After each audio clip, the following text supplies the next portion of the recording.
Salut à tous, content de te retrouver dans cette vidéo, c'est Jules Marie, ancien 228e joueur mondial. J'ai battu des joueurs comme Benoît Paire, Robredo, voilà mon palmarès. Et aujourd'hui dans cette vidéo, je vais te dire comment jouer la volée parfaite.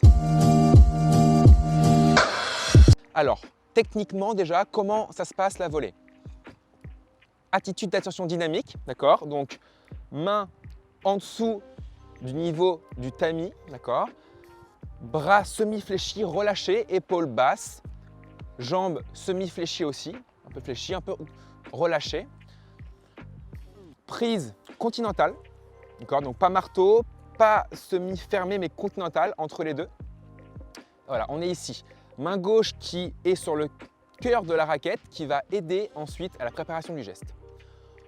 Quand tu as fait ça ensuite, tu dois faire une rotation des épaules. Donc la main gauche aide à ça, un peu comme en coup droit. Là c'est voler, hop, elle aide un petit peu. D'accord. Rotation des épaules. Là, je dois toujours garder un œil en vision périphérique sur le tamis. Je ne veux pas voir une raquette qui part ici. D'accord. Je dois toujours la voir en vision périphérique. Coude assez proche du corps. D'accord. Voilà. Donc ça, c'est le début de préparation. Hop, la main gauche lâche le cœur de la raquette. Coude proche du corps. Tamis au-dessus de la main. On charge sur la jambe droite, d'accord? Et là, on a fini la préparation. Une fois que tu es préparé, tu dois toujours, le plus important, c'est de frapper la balle en avant du corps, d'accord? Que ce soit en coup droit, en revers ou à la volée, en avant du corps. Tu peux frapper la balle soit à plat ou soit en exerçant un petit effet coupé, ce qui te permettra d'avoir un peu de sécurité dans ta frappe. Toujours fléchi, ça c'est important. Mets-toi au niveau de la balle. Là, plan de frappe en avant, je frappe à l'encontre de la balle avec un petit effet slicé. Je charge sur la jambe droite, comme tu te rappelles, hop, et ma jambe gauche va pouvoir venir et jouer parce que tu vas jouer en avançant forcément. Donc je suis là, hop, je charge et hop. Alors ce qui est important, c'est que ton corps doit aller dans la direction où tu veux mettre la balle. C'est-à-dire que si tu veux jouer une balle décroisée, ton corps doit aller dans la direction où tu veux mettre la balle. Si tu veux jouer une balle croisée, là, là. Tu dois finir à chaque fois dans la direction pour ensuite venir couper l'angle. Si tu joues sur le revers du joueur, tu dois venir essayer de couper l'angle, essayer de te mettre à droite du court puisque tu vas boucher les angles.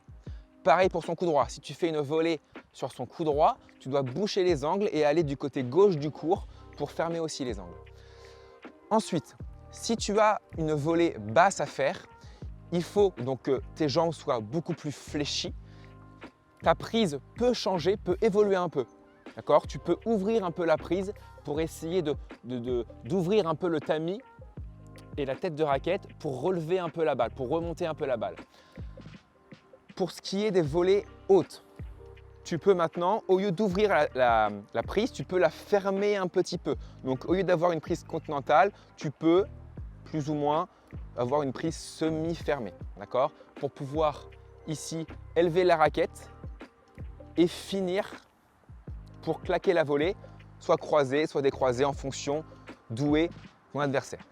D'ailleurs, j'ai tourné avec la FFT et Paul-Henri Mathieu des tutos sur la volée. On a proposé 5 règles fondamentales pour faire ta volée parfaite.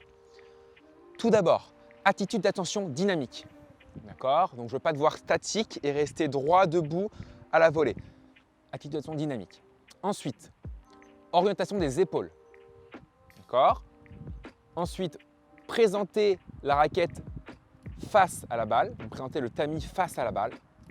Frapper devant soi et frapper en avançant. Donc hop,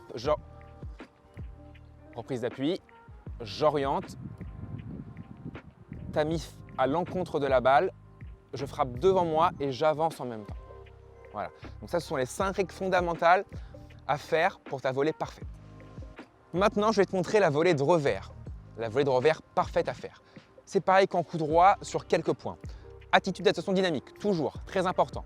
D'accord? Prise, cette fois-ci, toujours continentale.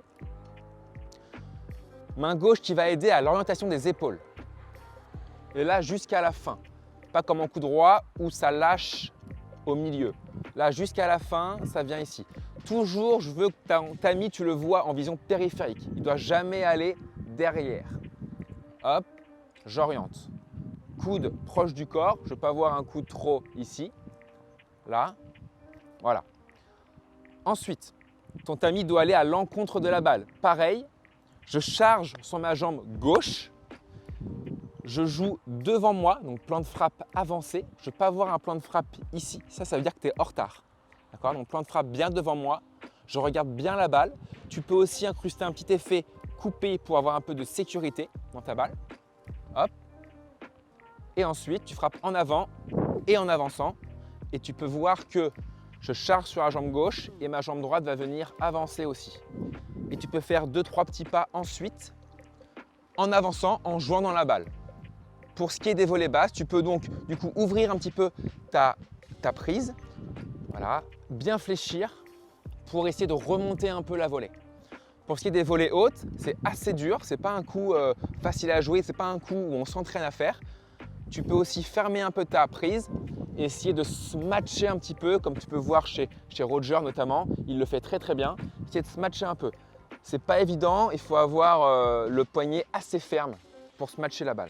Pour le revers, les 5 règles que tu as respectées, ce sont les mêmes qu'en coup droit. Attitude d'ascension dynamique, hop, orientation des épaules. Je présente le tamis face à la balle. Je frappe devant moi et je joue en avançant. Voilà, ce sont les mêmes règles. Aussi, si tu veux progresser tactiquement, techniquement et mentalement au tennis, et si tu veux prendre 1 à 5 classements par an, avec Arthur, on peut t'envoyer un email chaque matin. Voici le lien ci-dessous.